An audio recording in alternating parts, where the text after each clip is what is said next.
And it wasn't until we got married and began expecting our own family that I began to kind of question whether or not the things that we were really promoting and supporting were in line with the way we were living. And that was when the shift kind of began for us.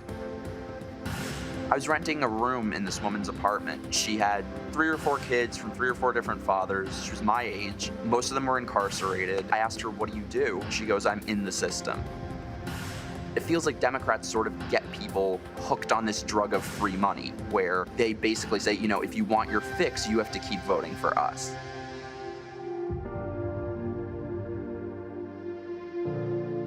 And then this bold man comes down an escalator in New York City. I couldn't come out and say it right away, but deep down inside, I knew it was gonna be the first Republican that I ever voted for.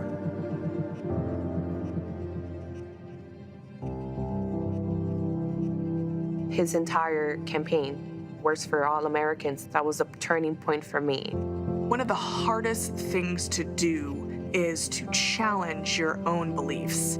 Going straight to the source is really how I was able to overcome some of those pitfalls. And so I want people to hear my story and know that you can actually go from being a Democratic socialist to a Trump supporter, but you have to look deeper. I think there's a political realignment that's taking place. I've always been very anti-war, and now Trump is by a mile the anti-war candidate. I've always been very much for free speech.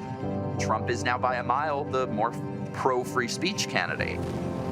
What's at stake in November is pretty much everywhere you look. You either see prosperity and liberty and things that you want to preserve, or if you're a Democrat, everywhere you look, you see something you want to tear down and remake in the image of some other country that's not as successful as we are.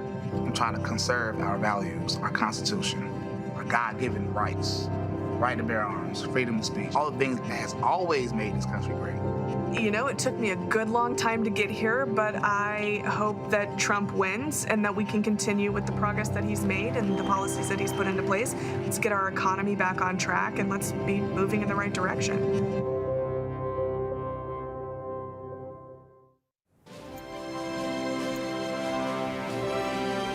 Good evening. My name is Jeff Van Drew. I speak to you as a member of the Republican Party. But it always wasn't that way. How I became a Republican says a lot about today's Democratic Party. I'm from South Jersey, where we work hard, look after our neighbors, and care about our communities.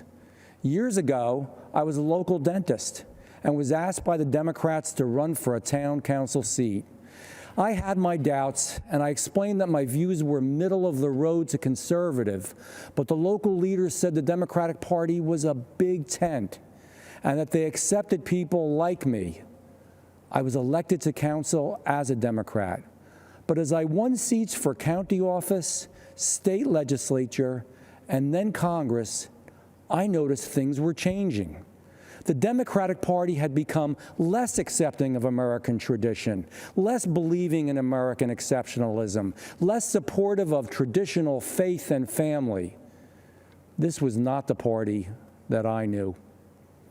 In 2018, after being elected to Congress as a Democrat, I was already uncomfortable with a San Francisco liberal running the House, which is why my first vote in Congress was cast against Nancy Pelosi for Speaker. But imagine how I felt after seeing members of the squad quickly take control of the Democratic Party just weeks after being elected. The party had moved from liberal to radical. This new Democratic Party wasn't just for higher taxes. Now they were for open borders, against our police, and against our God-given rights. When the radical Democrats went after President Trump with impeachment, they made another mistake. Democratic leaders told me that I had to vote for impeachment or my life would be made difficult, and I wouldn't be allowed to run again. Listen, I'm from South Jersey, and you'd better come at me with more than just loud words and empty threats. I voted no on impeachment, and it was an easy call.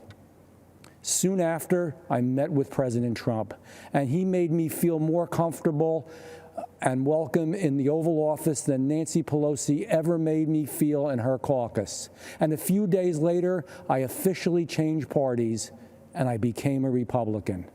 Let me tell you about Joe Biden. When the Democrats tried to order me around, I was ready, willing, and able to say, I've had enough with their radical socialist agenda. Do you really believe Joe Biden is ready, willing, and most of all, able to do the same? As Joe says, come on, man. Joe Biden is being told what to do by the radicals running my former party, the same radicals trying to install him as their puppet president. When I'm at my local diner, I tell people that America is the best nation in the world and that President Trump has helped make it that way. Republicans, independents, and even Democrats, they all know that in President Trump's America, we have a strong military, strong support for our police, strong support for our veterans, and strong support for our seniors. In President Trump's America, we have a strong supply chain, good schools, we're energy independent, and we protect our environment. There are a lot of Democrats who support our president and are disgusted for what their old party, what my old party, has become. Here's my advice. Be true to who you are now, not who the Democrats used to be.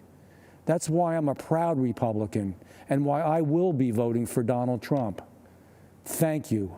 And may God bless you, God bless our president, and God bless the United States of America.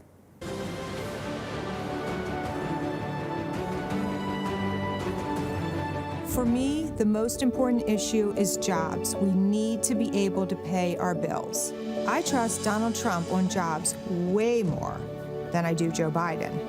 There's no doubt that Donald Trump has built the strongest economy we've ever seen, and I know that he will do it again. Joe Biden doesn't have the energy, and his ideas like raising taxes, it's gonna hurt us. Electing Joe Biden as the president is a huge risk, and I don't want the future of my son in the hands of Joe Biden. I want my son to be able to go out and get a good education. I want the economy to be strong. I want the country that he lives in to be safe, and I want our borders to be secure, and I don't want that in Joe Biden's hands. Donald Trump has built the strongest economy we've ever seen. He has made our country safe, and as a mom, those are things that I'm very proud of, and those are things that are very important to me when I'm looking for a president. I'm sticking with Donald Trump.